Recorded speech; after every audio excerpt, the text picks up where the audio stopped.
Welcome to The Naked Truth. And now, your host, Bridget Barclay.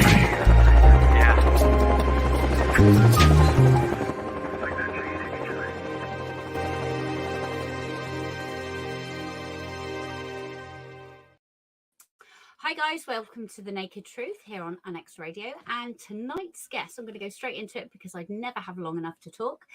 Tonight's guest is Deb Jordan Kauble, and she is from Indiana.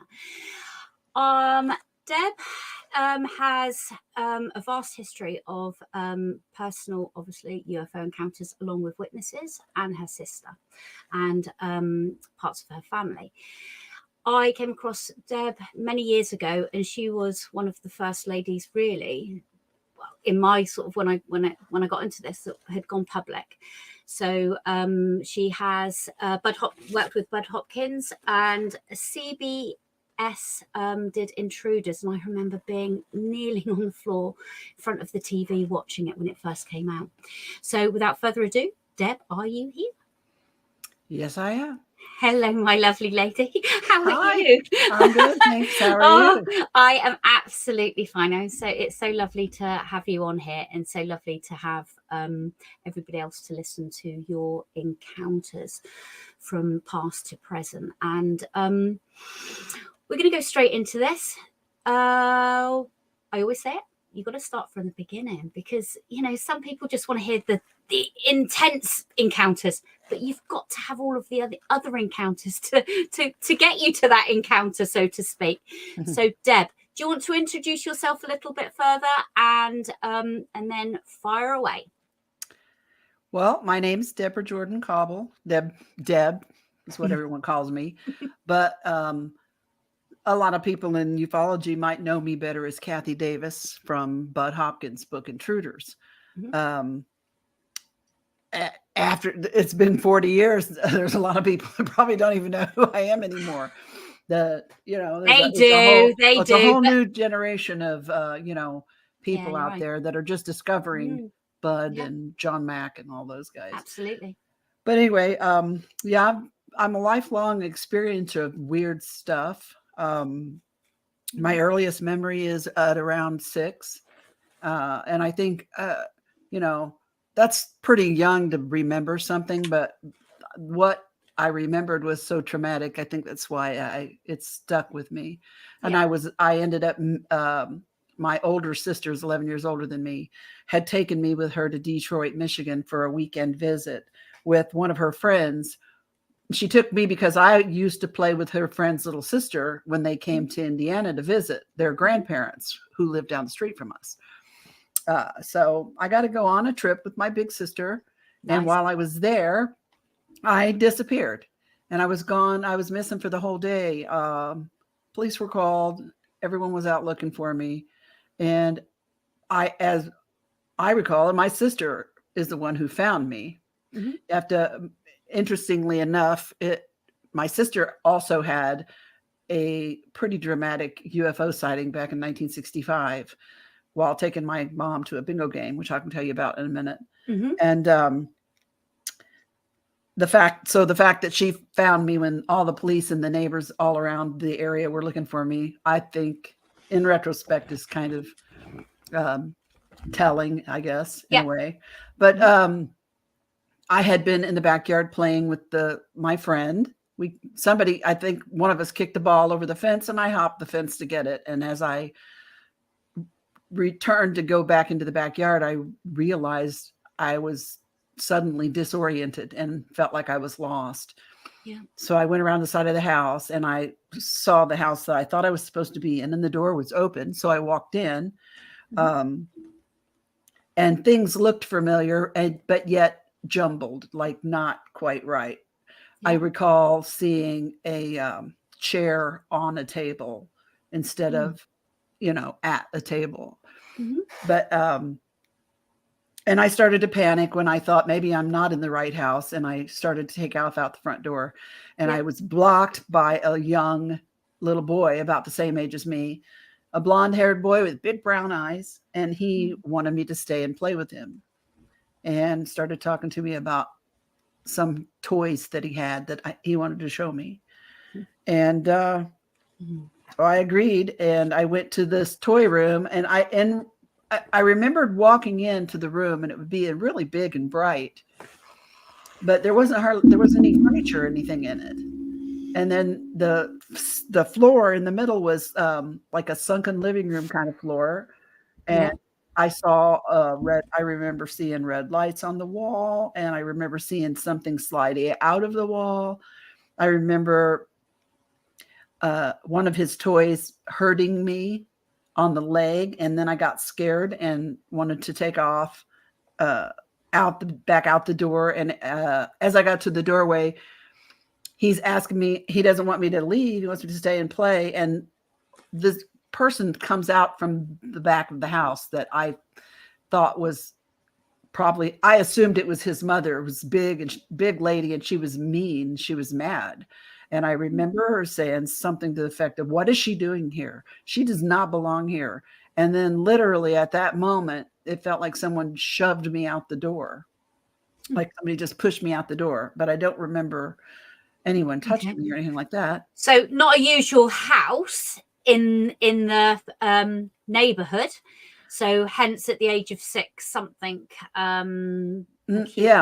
didn't fit into the norm. Yeah. No, I mean, and I was already out of my wheelhouse, and I was out of my neighborhood, out of my state. I was in an unusual place too. So it wouldn't be out of the realm of possibility for me to get disoriented or lost. No. You know, that made sense. But once I got shoved out the door and I looked up the long pathway that leads down to the sidewalk, at the end of the pathway on the sidewalk was my sister. And then all I remember thinking is, oh, my sister, everything, you know, and then everything's okay. That's my sister, you know, and I remember taking her hand. I have no recollection of any conversation that we had with each other at that point. I don't remember her saying anything to me. I just remember her taking my hand, and I think, okay, everything, I'm safe. And then we went home. And then it was something that I never thought about for a long time consciously, until Intruder's investigation began, and Bud came out and interviewed the family and was talking to the family, and he had asked my parents, my mom, and of course everybody was there at the table, Mom, Kathy, all my other siblings, asked them, what other strange things have happened to you guys? And it was like all the memories started popping off, you know, and I believe it was my mother. I think it was my mother that said, "What about the time, Debbie, you took Debbie to Detroit and she disappeared? She ended up missing for the whole day." And I'm like, "What?" And as she's telling the story, I'm like, "Oh, absolutely. Okay, I remember that." But you know, it was so many years ago that I didn't think about it. So it began for me there. I think at that point, I could have been before that. And then I had an experience when I was 16 or 17. That's with your friends, right? Yeah. We were out. The light. This is in Indiana. This is what you did when you were a teenager with a driver's license on Saturday night. We go to or no driving license. Well, she had the driver's license. Well, she had the car. Let me put it that way. I had a license, but I didn't have a car. We would go to the skating rink on Friday night and Saturday night, and she had a boyfriend. His name was Kenny. I remember his name. And she didn't trust him as far as she could throw him, you know. And so when he left the skating rink before we did, he told her he had to go home because he had to get up early and blah, blah, blah. So, of course, me and her and another girl, after a while, you know, after the skating rink left, we decided to go spy on Kenny. So we drove out to the far east side of Indy, which was cornfield and stuff back then. It's way out in the boonies, to drive by his house to make sure his car was there. Right? Okay. I could have cared less, but hey, I'm along for the ride. It's all good. And exciting too. But, at that point, right. So Kenny's, you know, I don't even remember if Kenny's car was in the driveway or not. I think it probably was. I don't remember any drama over that. What I remember is while we're out in the road, and this girl in the back seat, I didn't know her. It was Dolores's friend, but we had met, and she was with us skating. so I didn't really know her that well. And I saw this flashing light in the sky out in the cornfield. It's pitch dark, really good visual out there in the night. And I watched it for a minute, and at first I thought, oh, that's a big airplane. The flashing is kind of irregular. It doesn't seem normal for a regular strobe light. And then I said out loud, oh, look, there's a UFO. Whenever it got bigger and I started really questioning it, I kind of was laughing, and I said, oh, look, there's a UFO. And I was kind of giggling, and Dolores was like, oh yeah. And she was kind of giggling.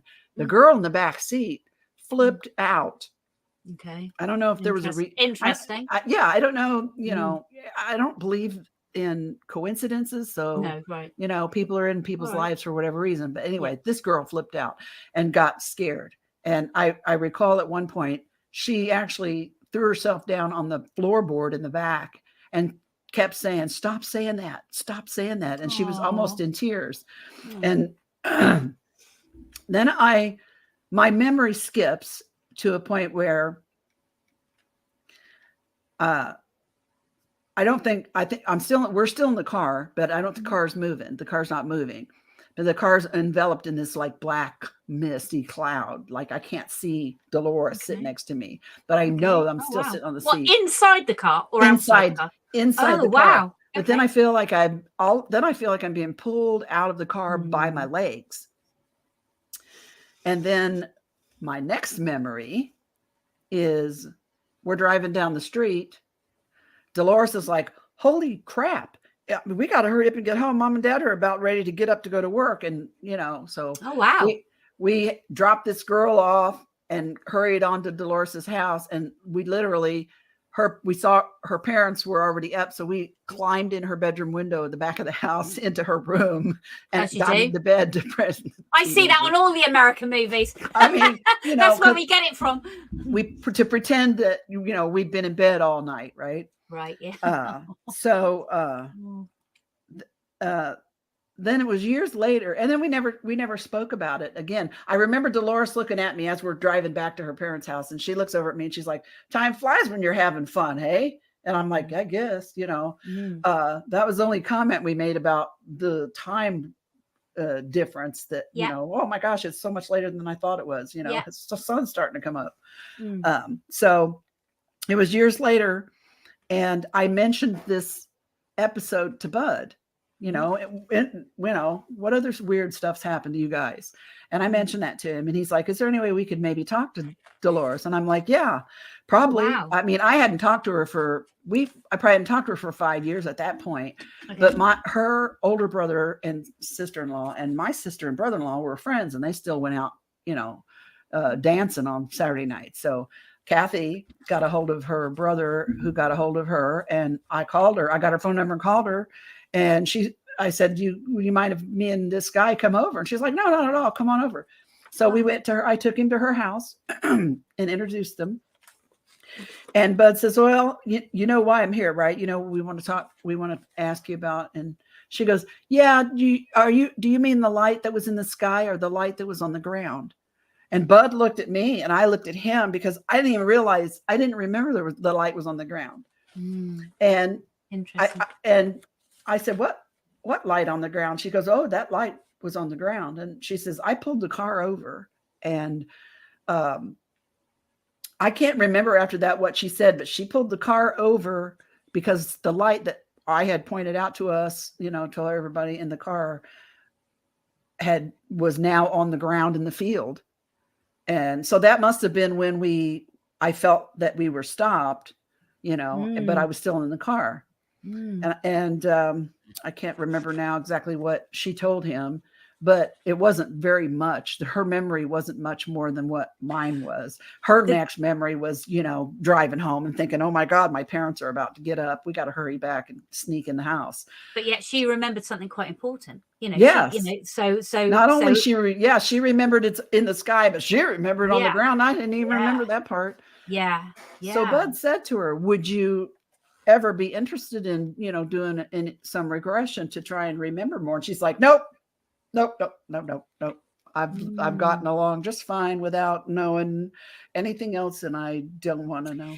So, And he's Deb, like, okay. is this the driver? Or is this the girl at the back of the car? This is the driver. Okay. Oh, right. Yeah. Okay. So you've got a driver that remembers something totally different, which is Mhm. amazing.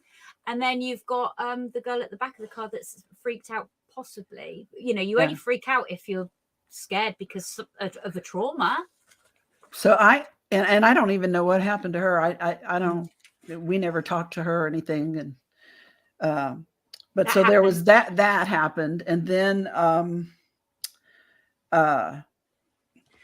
it was probably that, I think that happened in the fall. And then that spring is when I found out I was pregnant with the child that I lost somehow, disappeared. Yeah. But once I was married, this happened in, I'm going to say 78 or 79. I can't remember exactly for sure. I mean, God, it's been 40 some years ago. I had an episode. I was a newly married young woman. So it was after I had already lost that pregnancy, because we were not married when I got pregnant that first time. So we were married and we lived in this attic apartment on Tacoma. And I remember being awakened in my bed. My husband was in bed laying next to me, sound asleep, sawing logs, face to the wall. And I was awakened by these these two gray guys, you know, two. Interesting, because we always hear three and I always have three. That's interesting. Two. I like that. I like the fact that something's different. Yeah, go on then. And they, I remember seeing them. I'm sitting up in bed and I freaked out. And I remember thinking, oh my God, don't move. Don't come near me. Don't touch me. Please don't move. I mean, sheer panic, paralyzing fear. And the minute I thought that, it went away.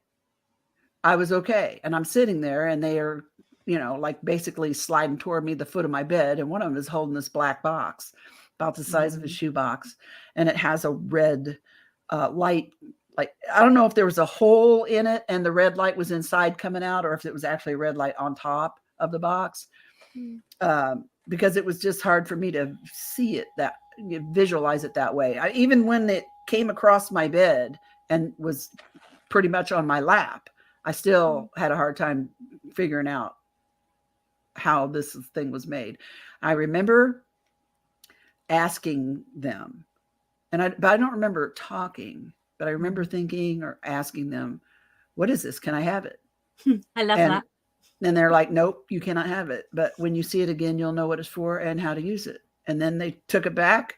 They slid back away from my bed and they just kind of fizzled away. Interesting. And I immediately could move, and I flipped over and I desperately tried to wake my husband up, shook him, yelling, Charlie, wake up, wake up.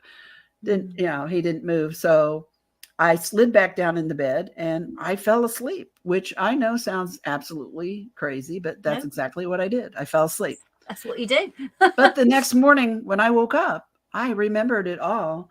And I told him, I'm like, you're not going to believe what happened last night. And you slept through the whole thing. And I tried to wake you up. And I told him, and he looked at me like, okay. And he made some crack about whatever I had for dinner last night. I better not eat again or something like that. And I thought, well, I called my mom. Yeah. And I told my mom, you know. Yeah. Because she'd heard everything else that had happened to you. Well, yeah, sure. Yeah. Me, my sister, you know, all kinds of weird paranormal stuff had happened in the house over the years, you know, just like not really UFO-y, but more ghosty or whatever you want to call it. Yeah. I personally think it's connected, but absolutely. Of course it is. Yeah. But you know, and so what do you do with something like that after that? I told my mom. She knew it. She verified it later with Bud. Yeah, she called me the next day. She was very adamant that she was not dreaming, that she was awake when this happened. But then, you know, I just kind of put it up there on a shelf somewhere, and there it sat for, you know, something we didn't talk about. Okay. So how so you keep saying about Bud, where did Bud come into this then? So at what point did you contact Bud, and how did you get in contact with Bud? We, like I told you before, my older sister had that event in 65. So, well, you were going to tell us about an event. So why didn't you tell us that? Well, I'll tell you that because it kind of led into Yeah. the letter that I wrote to Bud. Brilliant. Back in 65, she had just gotten her driver's license not very long ago. And she took my mom to a bingo game one evening. And she drove her to the bingo game and dropped her off and was going to pick her up when the games were over. And on the way home from the place where she had dropped her off, she suddenly felt compelled to pull into the parking lot of the Catholic church there at the corner of 10th and Franklin. So she did. She pulled into the parking lot. It's still daylight out in the afternoon. She pulls around to the back of the parking lot and stops her car, looks up, and her car, right above her car, she says, is this huge, classic UFO, disc-shaped UFO, right? With, I think she said, colored lights around the bottom. And then she realizes that this thing is lifting her car up with her in it. And the next thing she remembers is she's waking up in her car. It's dark. And not only is it now dark, but it's also almost time to go pick mom up from the bingo game. So several hours had passed. Okay. Wow. So she drove to the bingo game and picked mom up.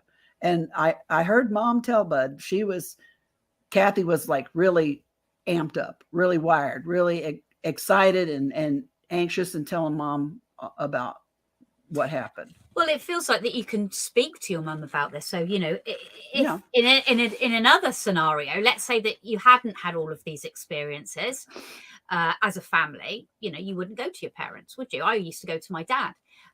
So the fact is that that's why you possibly remembered certain things, because you could go and speak to your mum about it. My parents were always open-minded. That's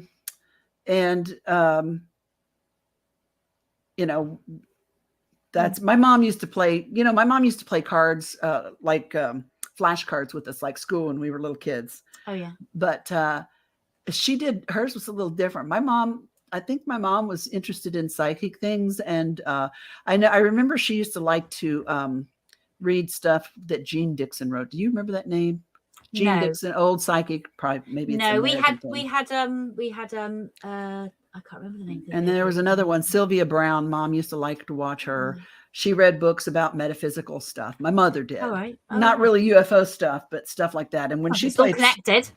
Yeah, and when she played school with us, with flashcards, most moms will hold up the flashcard and say, "What is this?" Or how, 2 + 2 is 4, or this is a red apple, or whatever.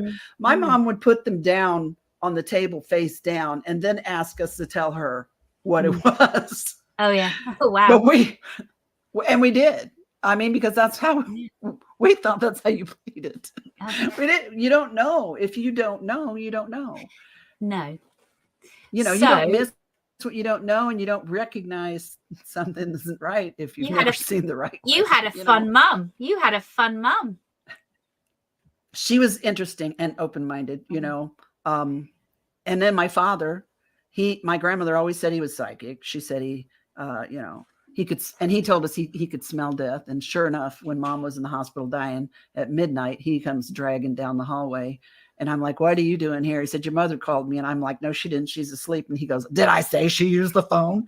Oh, that's how my dad was. So, so anyway, my parents were open-minded. For somebody that lived in the Midwest, middle-class Midwestern blue-collar workers, they were pretty open-minded, Okay, so you then, with that, wrote a letter to Bud. Well, Kathy had this experience, right? Yeah. So then June 30, 1983 happens. Well, just prior to that experience that left the mark in the yard, and Race has got those pictures. Yeah, the experience that Bud, the Intruders book is, surrounded around, written around. Yeah. I had tried to read Bud's book, Missing Time. Okay. I had seen it in a library. I was a big book hound. I go to the library because it was free entertainment, Yeah.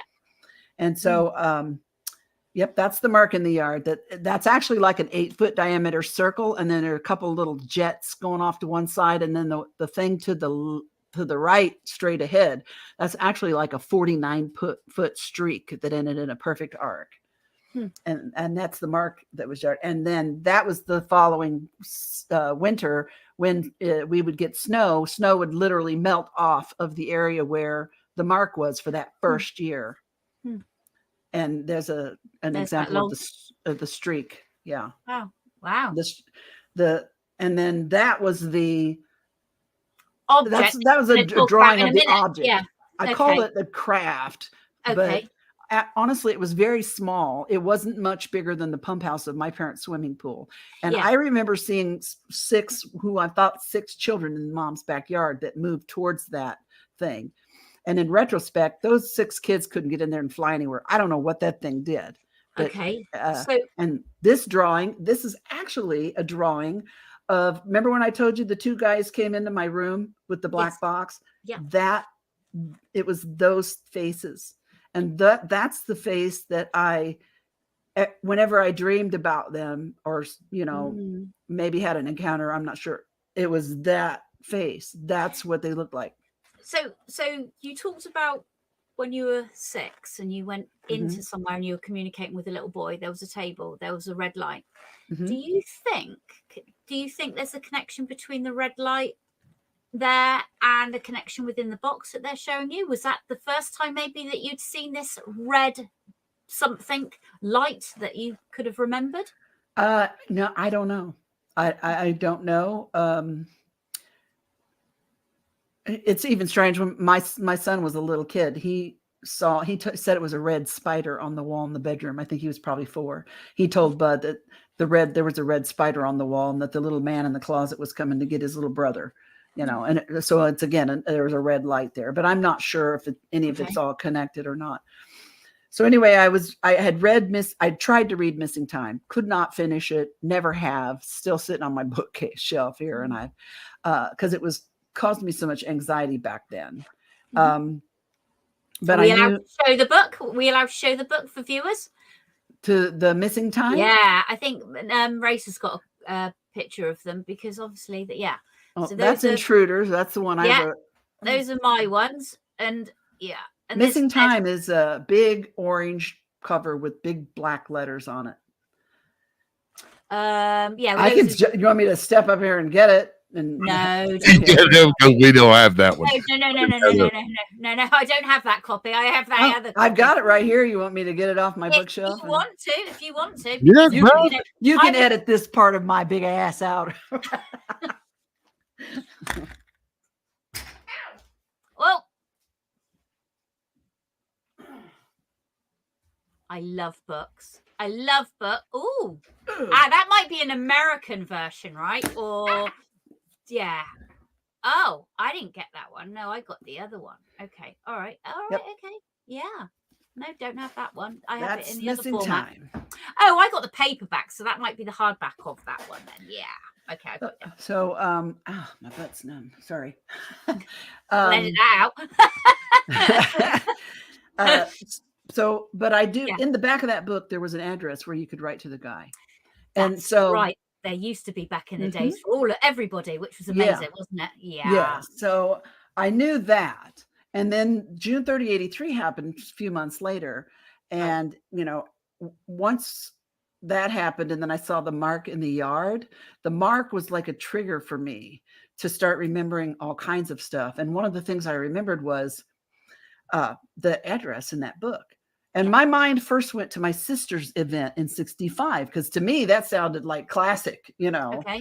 I mean, she said the car picked her up. I mean, the thing picked her whole car up and her in it. So, so I wrote about that to begin with, but I also took pictures of that mark in the yard, and I wrote him the story of what happened to me that night. Yeah. And I said, oh, by the way, this happened, a few weeks ago, or a week or so ago. Because at this point he's in New York and you're still in Indiana, right? Right. And this was before the internet. This is before cell phones. Yeah. I mean, it was snail mail and long distance phone calls. That was it. I know it. Yeah. So anyways, so I wrote to him because at that point, by the time I started to remember the events, some details of the events of that night, I was a hot mess. I was tore up from the floor up. I couldn't function. I couldn't sleep at night. My eyes were messed up real bad. Mom had already had to take me to the emergency room.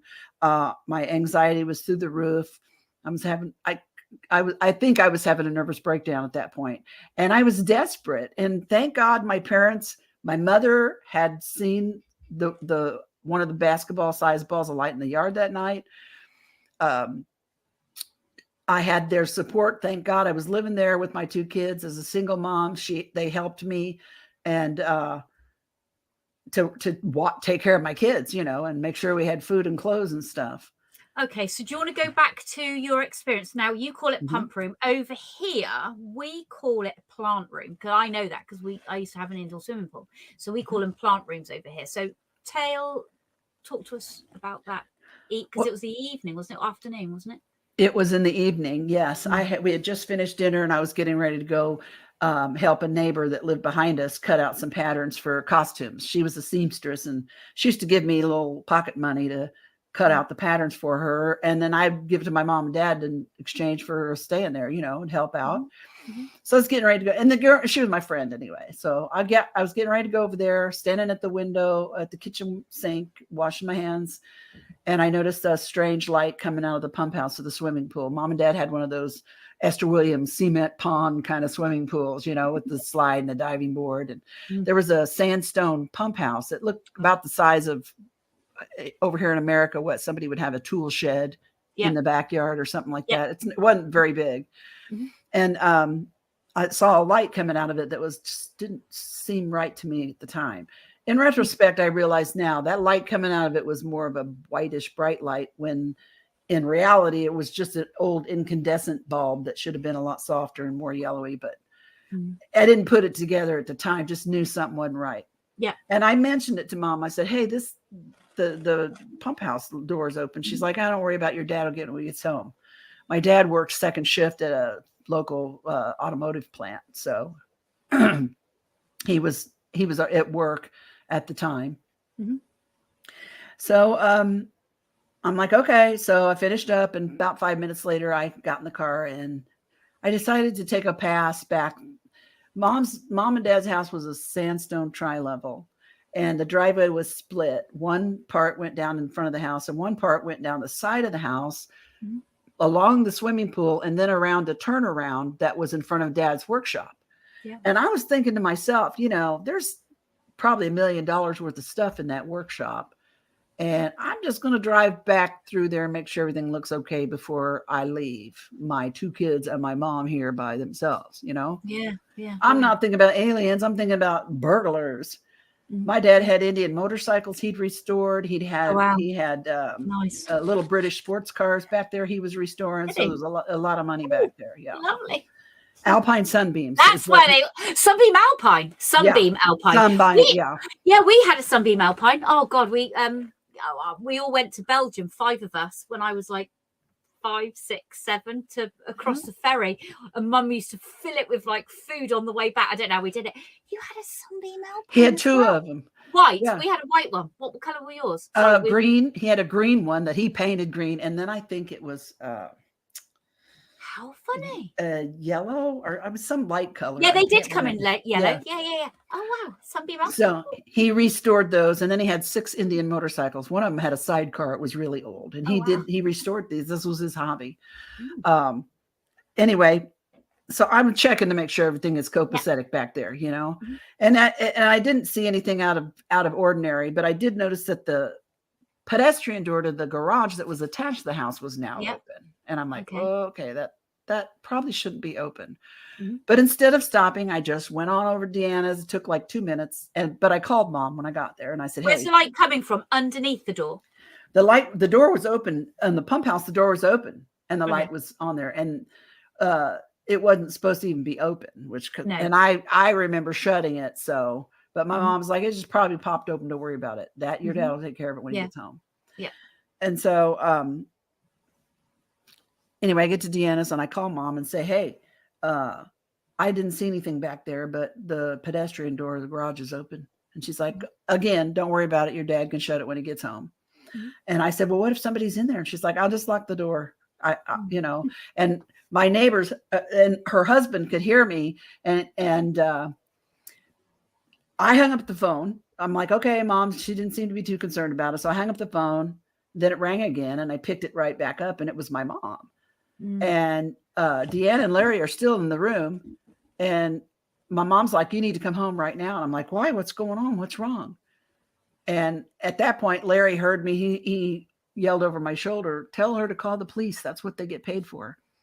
And she heard him and she said, I don't want anybody here but you. I'm like, all righty then. And I told him, I'll be back in a few minutes. I'm going to go check everything out and then I'll be back. He didn't go with you? Nope, he didn't go. But he knew that you were going over there. So yeah, Larry and Deanna knew, and I just lived like the street behind him, you know. And so I said, I'll be back. And she's like, okay.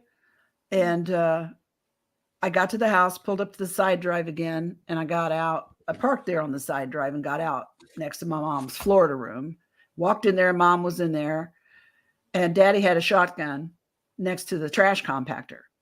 And I knew it was, you know, when we moved in with the little ones, I asked my dad, please, can you not be loaded? Can you keep it not loaded? Yeah, I know you're going to keep it around, but can it not be loaded? I hate for one of my kids to get a hold of that and something horrible to happen. He's like, oh, no problem.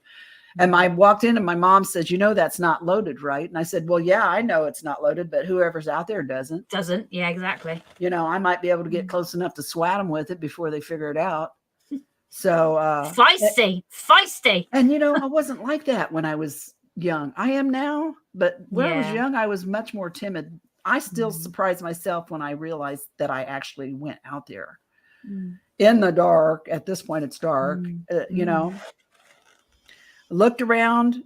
I walked back behind the swimming pool. I checked my dad's the doors again on the workshop.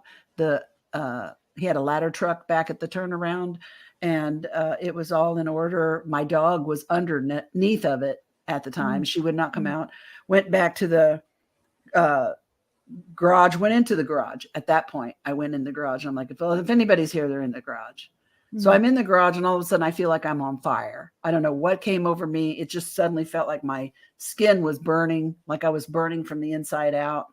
And I thought, oh my God, I got to get out of here right now. And I headed towards the door, the open door. And as soon as I hit the open doorway, bam, something hit me right in the chest area right here. And all I could see was this intense, bright white light. And it was so intense and so bright that I couldn't get away from it. And I know my eyes were shut at that point and I could still see it. And I could feel my body started to shake to the point where the shaking became a vibrating. And then it was so intense that it felt like I could almost feel every molecule of my body individually. It was so intense. Being that. And it was white, the bright white. And it was painful. It was so bright. And then I hear a voice that says, it's unfortunate that you felt pain, but I can't see anybody. I don't see who said that. I don't recognize the voice. And then the shaking and the violent shaking and intense white light finally stops. And I honestly don't know how long I was in that condition. I really don't. But once that stopped, I realized that I was now outside the doorway on the cement patio. And that's when I still can't move, but I can move my eyes, but I can't see. It was like flash bulbs went off in my eyes. And so I had these big splotches in my vision.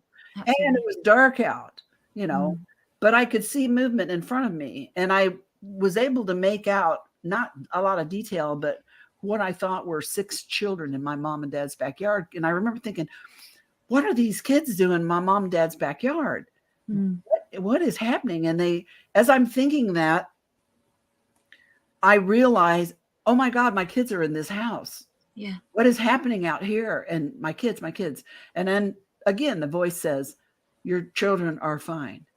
Right. Okay. And then these little kids or whatever they were out in the yard, they all kind of line up out by the driveway, which later on I could tell you is where that streak ended in the arc. They all lined up over there, and they just kind of glided.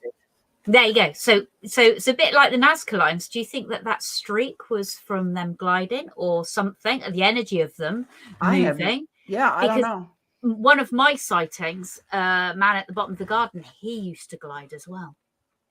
Well, I don't know. I don't know what caused that. Honestly, I don't even remember seeing them go into the craft thingy or whatever you want to call it, because I'm watching them go down, and then I see this ball of light.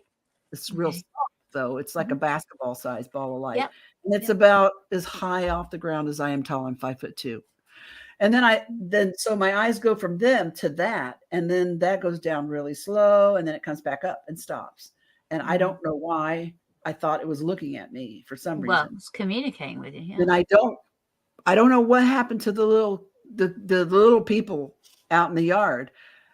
At that same time, that's when I saw that little egg-shaped craft thing. I call it a craft, but honestly, I don't know what its purpose was or what it was doing. I don't remember seeing them to visit you. I don't know. I don't remember seeing them go in it. I don't remember seeing them come out of it. I don't remember me going in it. I don't remember me coming out of it. But once I saw it, I couldn't not look at it. It was like I couldn't take my eyes off of it because I didn't want to look at it, but I did not want to know where it was in relationship to me at all times, because if it was going to move anywhere closer to me, I was going to die. Literally, right. You know, I mean, the terror was real. So, it's funny that your mum asked you, just you to come. It's the fact that, that you were so close and all having these experiences that she didn't want to bring anybody else into it. Did your dad ever have anything happen to him? Not that I know of. It's funny that your dad was away from it, and it seems that it's your sister and your mum and you as the unit, isn't it? Yeah. Interesting. After I realized that crafty thing was there, I heard my name being called, but it was different this time. It was my mother, and she was up the steps, and she was in the doorway of the kitchen, up the steps to the upper patio, and she kind of stuck her head out the door and said, "Hey, Debbie, are you, is everything okay?" And as soon as she did that, it was like somebody just snapped their fingers, and I woke up, and everything that I just told you went away. Yeah. Right. And I just turned and I walked towards there, and I remember saying, "Everything's cool." But I decided I didn't want to go and cut patterns anymore. So I called my friend, and as it ended up, her and her daughter came over to Mom's house, and we decided to swim. And while we were walking across the backyard to the pool, her daughter steps on something in the yard. Well, eventually, so this is swimming in the evening. You went in the evening. Okay, so late in the evening, you went swimming. Okay. After all this happened, they came back with me, and we actually walked across the yard where that streak was, not knowing it was there. Yeah. Or it hadn't. I don't know if it even had manifested itself yet, but and then got in the swimming pool. When we stepped on that grass, or her daughter stepped on a spot, her foot went numb. And she started kind of freaking out a little. She said first it stung, and then it went numb, and then her leg was going numb. We thought maybe she'd stepped on a bee. So when we got to the pool, there was lights around the pool, outside lights. There was lights in the water as well. We didn't see anything. And so her mom's like, "Get your, the cool chlorinated water. If it's a bee sting, it'll feel good on it. It'll be good for it." So we're all in the pool, and a few minutes pass, and we all start feeling sick, nauseous. And my eyes start hurting and burning. And I start noticing white halos around all the lights. But I hadn't gotten my head in the water or opened my eyes in the chlorine, so it wasn't that. Oh, okay, I was going to ask that, yeah. Okay, yeah. So they left, they went home, and I went to bed. And when I woke up the next morning, fumes as well. Could be the fumes from the chlorine. But it's still through seeing this light in front of you. I woke up the next morning, and my eyes were swelled completely shut. And my mom took me to the emergency room, to the hospital over there. And I don't know why, again, in retrospect, it's kind of odd that there would be an actual eye physician in the emergency room, because I don't think they typically hang out in the emergency rooms much. I could be wrong. I don't know. But he came in and saw me, and he asked my mom if she could take me across the street to his office, because he said he had more equipment there. He could examine me closer and that his girls would work me in. So we did. And the first thing he asked me after he looked at me was, had I looked into the arc of a welder's torch? And I'm like, no. And I didn't tell him about the light because I didn't remember the light or any of that until like a day later. Okay. And so, I had drops and creams, and eventually it healed, but my eyes were never right. I actually ended up being diagnosed with macular degeneration and cataracts in my late 30s, early 40s. And by the time I just butt up against 50, my lenses had to be replaced. Okay. And anyway, that following next few days, we had a family visit with because it was going to be 4th of July weekend, and all Americans get together and barbecue and light off obnoxious amounts of Kmart fireworks out of their backyard and things like that. And that's what we did. Race does it for the whole of Arkansas. That's what we did there. So, because we had the swimming pool and the big yard. Lovely. Everybody came to the house, and all the kids were headed out to the pool. And my oldest nephew come back in, and he says, "Grandma, what's wrong with your yard?" And she says, "Well, I don't know what you're talking about." So all of us finished our preparations in the kitchen, and we all went outside, and there was this mark that you saw the picture of. Yeah. And my mom kind of laughs a little bit. We're both speechless. And then she kind of looks at the thing and laughs, and she goes, "Oh, that's where our UFO landed the other night." And I thought, what? She's kind of giggling, but it's a nervous kind of giggle. And I look over and I'm like, "What is wrong with you? Why would you say that?" And then it was like, bon, it was like, bam. It was like somebody just pulled the finger out of the dike, and here it came. All these memories started flooding back. And that's about the time I lost my mind there for probably 6 months. So did Mum, when she opened the door to see you, what are you doing? Have you had a conversation with your mum? Did she witness anything, feel anything? Could she see from like a window? Was she looking out onto the backyard? Was she looking out there? Did she then was in her own space and didn't want to go out there?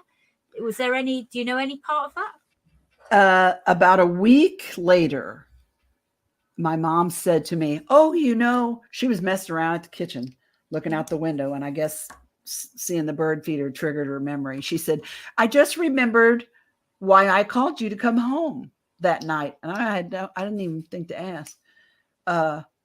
She says, "I was standing here at the kitchen sink, and I saw a light around the bird feeder." And she said it was about the size of a basketball, and it was real soft, but obviously it's not something that's usually there. So she said, "I thought it was a flashlight or maybe a car headlight if someone was pulling up the side drive." She goes, and I was she said, "I looked, I couldn't see anything." And she says, as I stared at this light, it got smaller and smaller and smaller. And as soon as it disappeared, that's when it occurred to me that I needed to call you and you needed to come home right now.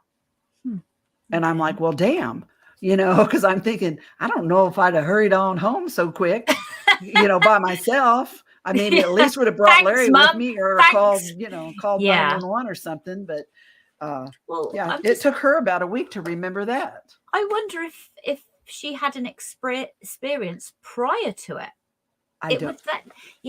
She's never said. For her to witness something like that, and then for her to consciously call you. Mm-hmm.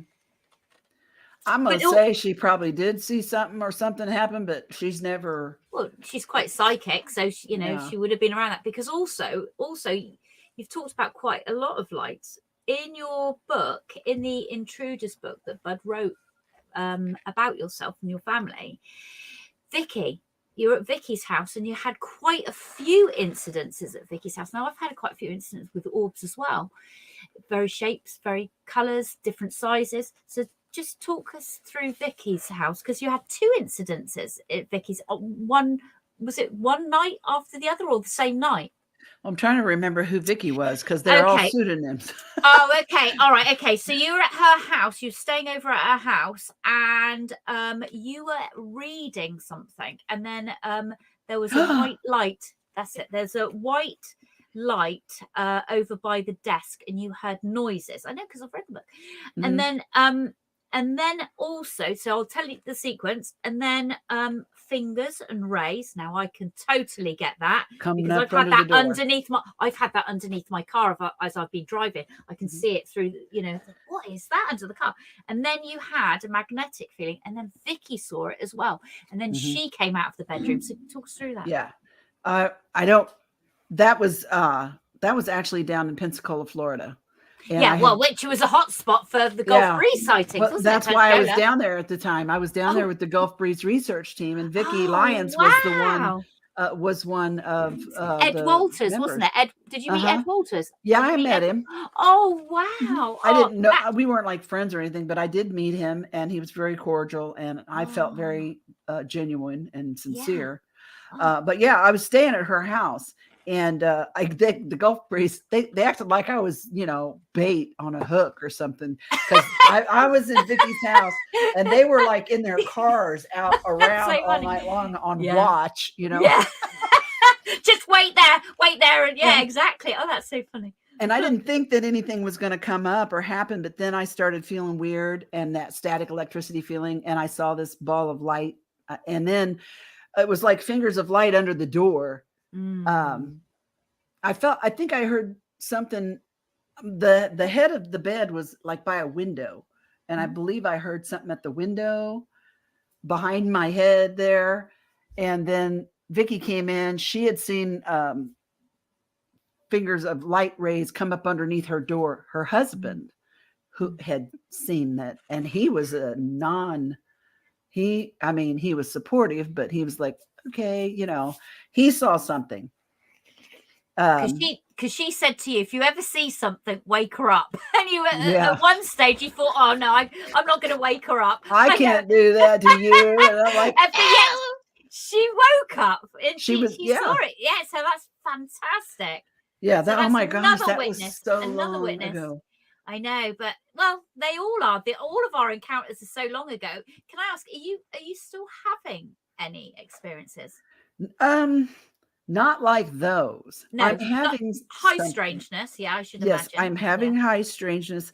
I'm having a lot of lucid dreams. Lovely. And then since I've been involved with the paranormal side of things, and I've done so many, I've captured some really good EVPs, and I've come to, my lucid dreams have become to where I've actually had a couple of them while I'm awake. And I wouldn't say it. I guess I was in a meditative state, you know, dream state. I was outside in nature, and I was walking, and I was feeling very connected and very Zen-ish, like, and then I've had, like, one of them was, I'm just floating in space in nothingness. I'm there. I just am. And then I see this black hole in front of me, and somebody says to me, you see the leakers? And then it lights up, and there's red streaks coming out of this and blue streaks going into it, or vice versa. And they're telling me the little speckles around the edges of red and blue are leakers. And I'm like, what's leaking? And something about a black hole. I have no idea. But I drew it. I drew a picture of it, and I drew it down just in case someday it means something, Well, it's just unusual that. So have you had orbs in your house? Yes, we do have those. Okay. Matter of fact, I actually have a recording. Not even a couple years ago, maybe a year ago, I was getting ready to do a paranormal podcast as a guest, and I was getting my rig set up, making sure my camera worked and everything, making sure I didn't look too, funky. And I noticed I had the camera on, but it wasn't running, and I saw this white light whip around my head from that white cabinet back there. And I'm like, what the hell? So I scrambled to get the camera turned on. You see me scrambling, pulling the mic, and I'm saying, hey, I see you. Can you do that again? And it did it again. There you go. Nice. And then I said, oh, thank you. That's really cool. And when I did, my ring light blared up real bright, and you could see it twice. And when I said thank you, the ring light blared up real bright. And then at the very end, I'm like, that's so cool. Yeah. And it blared up again. I mean, so just things like that. Yeah, because I think that's actually in some ways, if I remember the Pensacola, it powered up as well because it was that big craft that went along that road, and that powered up as well, if I remember. Interesting. So let's go back to Bud again. So hypnosis, did he come to you for hypnosis? I actually went to New York. I had a washer and dryer in storage when I was living at my parents'. So I sold it for enough money to get a bus ticket to go to New York. Oh, wow. And I was a young girl, never been anywhere. I had this phobia about getting lost, which I think went back to when I was 6. Yeah. And yet I got on a bus and I went to New York to see a guy who wrote a book about UFOs. And it dawned on me about halfway there of what I was doing. And I thought, what in the hell is wrong with you? Yeah, because you have no knowing of what's going to happen to you. That guy could have been an axe murderer, you big dummy. What is wrong with you? I saw Looking for Mr. Goodbar. You know what I mean? Yeah, but so you hadn't met him. He hadn't come to you first of all at that point. Oh, right. Okay, so you go straight over there into the hypnosis with him. Oh my gosh. So when I wrote that letter to him after the 83, after that incident that I just told you about, he called weeks later. He called the house. Yeah. And my mom actually took the call because I was out with friends. And when I came home, she's like, that guy who wrote that book called. And I'm like, oh. I mean, my heart started racing. Yeah, I bet. She said, you can call him if you want, but don't be on the phone more than 5 minutes. Of course, the phone bills. Yeah, that's right. Yeah. So I was like shaking when I was calling him, thinking, do I want to do this?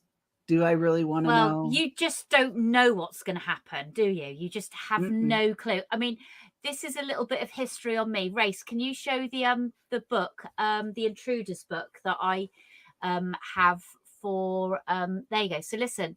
So I think I actually bought that in New York, weirdly. So Peter Robbins, we went to bookstore and it was there. So Bud kindly wrote in the book for me about me being, the same as yourself, honest and have courage to be doing the hypnosis. I did, 3 days of hypnosis with him as well. But that was in your book. And it was funny because as I was reading your book over the last couple of days, and I always say this, I haven't even asked you half the questions, I then flipped to the front of it. I'm like, oh my gosh, that's so precious from Bud. There you go. That's So I've got the pay.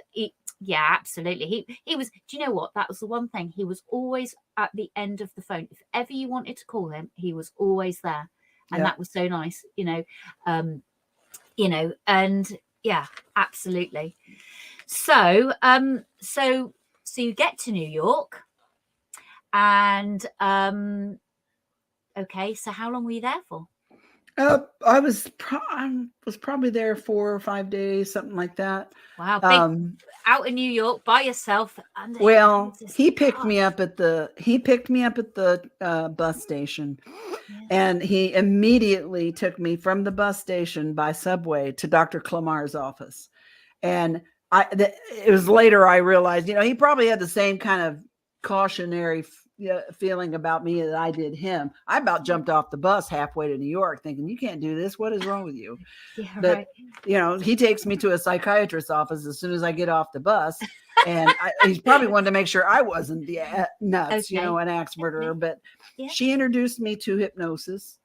Okay. She talked to me for quite a while. She was very nice. She did actually put me under a light regression. Nothing came out of it. It was just really to let me feel what it was like. Cause I had I had misgivings about it. All I'd known about it was what I'd seen on variety shows and, which that's not the real thing. Stage hypnosis. Yeah. Yeah. Right. So, and then he did regress me when I was there maybe once or twice. I can't remember. I think in all total, I'm not sure, but I think maybe I was regressed by Bud maybe 5 times over the course of the whole, because you have to remember he lived 1,200 miles away from me. Yeah, And right. neither one of I didn't have any money. He didn't have that much money. And, Yeah, right. you know, I mean, whenever we would have the opportunity to meet, we might try some, and not every time I had one did I remember very much. Sometimes I didn't remember anything. Yeah, absolutely. Or you're blocked. Yeah. And it's weird because there would be times when I would have a session with him and I really wouldn't seem like I remembered all that much more than what I already remembered, you know, spontaneously on my own to begin with. But then like a couple weeks later, something would come up, would trigger me, and I'd be like, oh, wait a minute. And I'd look over my mom and I'd be like, do you remember when such and such happened? And she's like, oh, I do. She goes, I do remember that. So I think that the regressions were kind of loosening me up. Well, that's one thing that he did say to me. He said, listen, you know, you now go away, you'll have everything going on in your head, and you'll start to remember other things, or the starts of the pieces of the puzzle will get put together, and then something else will pop in which it did. So exactly. And I've had people that are really negatively naysayers against hypnotherapy saying, well, then you got implanted with memories. Well, look, no, I don't think so, because that's the whole point of me looking at my mom or my sister or whoever said, do you remember when this happened? And they're like, oh my God. Yes, they do. So they verified for me that what I was actually spontaneously remembering actually wasn't some kind of a false memory. Validation. Yeah, exactly. Validation. Yeah. So, I mean, that's not to say that it is not possible. If I say with hypnotherapy, I think it could be helpful if it's done by the right person who's knowledgeable in it. And, you know, it also depends on the person. Some people I don't think are as good a subject for regression as other people. You know, it's common sense things, and you just have to be common sense with it. But most of my stuff was remembered, you know, just consciously, spontaneously on my own. Consciously afterwards. Yeah. And so so your sister's not had regression or anything? No. I don't think she has. At this point, she's not going to. Okay. She's 76 years old and she has dementia. And she's in a care facility. So she doesn't even know who I am at this point. I'm so sorry.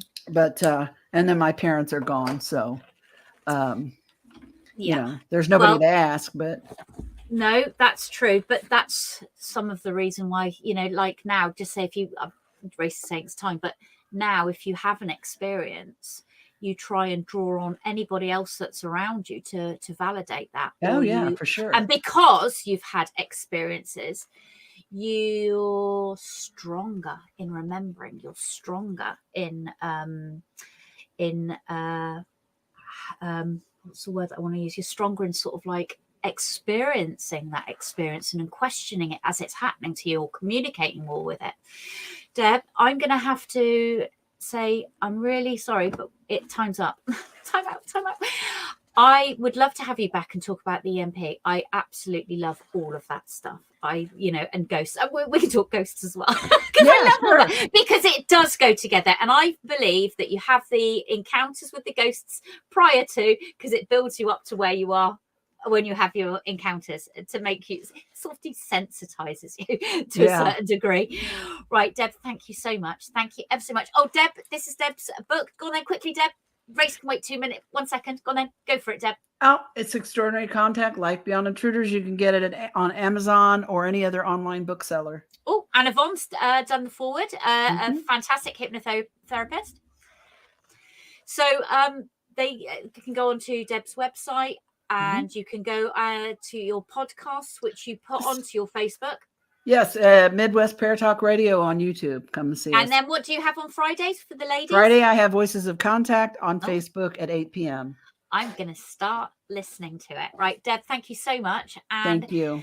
And I'd love to have you back on. Thank you ever so much. For your Anytime. time. Thank And you. a part of history for me is being able to speak to you as well, because you know I know about your encounters and the contact and the experiences with Bud, so it's really heartfelt. Thank you so much. You're welcome. Thank you. So thank you ever so much, everybody, for listening to The Naked Truth on Annex Radio, and thank you, Deb, for being there. And please go to Deb's website, and you know what, get into all of this stuff, because now is the time. Isn't it? Well, we've been in it for a while. We've been in it for quite a while, but we're still doing what we do. Right. Thank you so much. See you later. Bye.